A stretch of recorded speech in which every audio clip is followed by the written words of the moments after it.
Hello, this is the 277th edition of Catch of the Day, available on the Branch Talk YouTube channel. Today we're going to continue reading from a book written by Trent Wilde entitled The King of Crisis in the Seventh-day Adventist Church.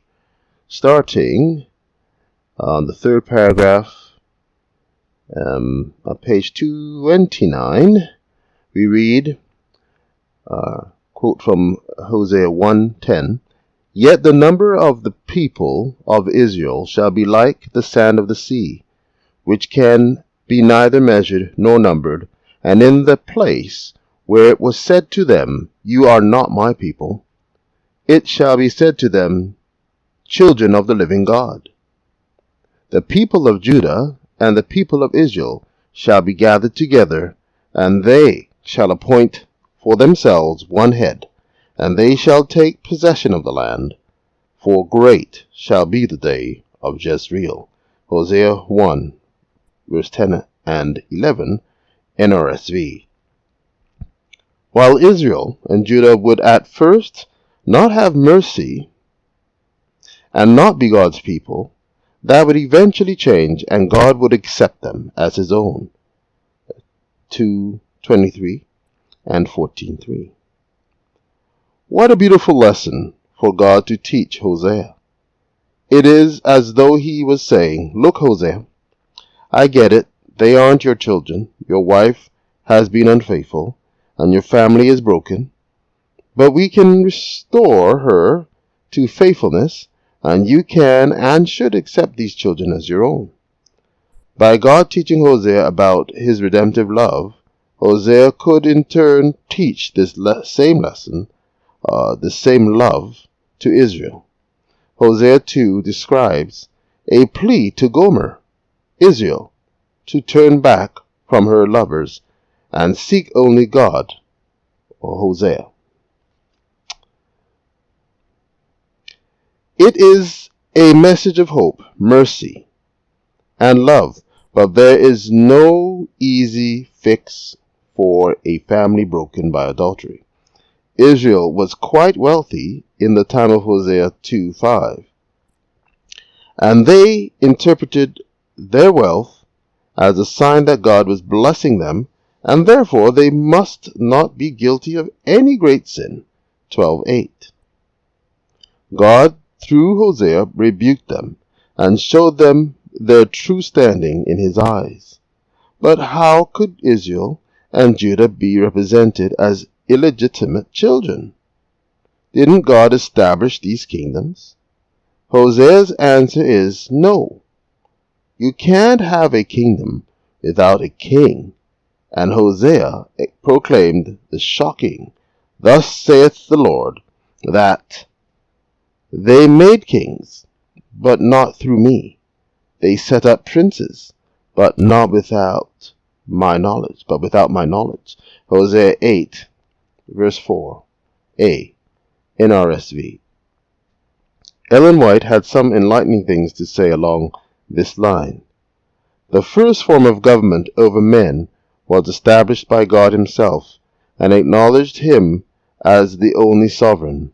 He made known his will by written commandments and revelations, by messages to his chosen servants, by dreams, by signs and wonders.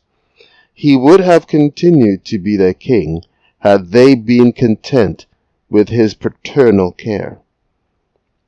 Signs of the Times, July 13, 1882, paragraph 1. The Lord permitted his people to follow their own course because they refused to be guided by his counsels. Hosea declares that God gave them a king in his anger. Signs of the Times, July 13, 1882, paragraph 10. It is a hazardous step to place the scepter in the hands of finite man and crown him monarch.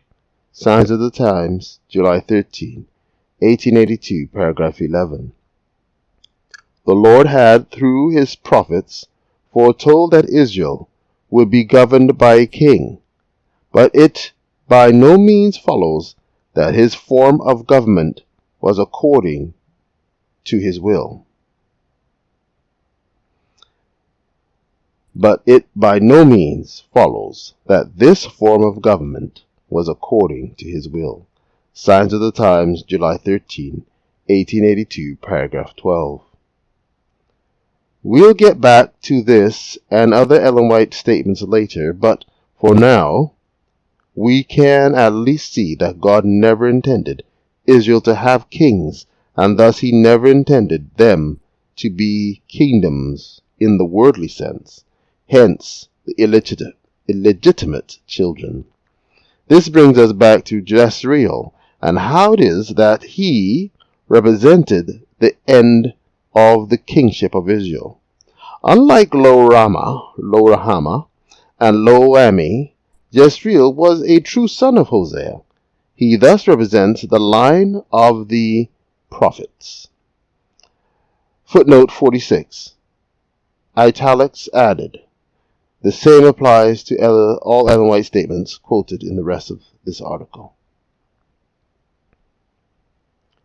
To build upon this image, Hosea sent Jezreel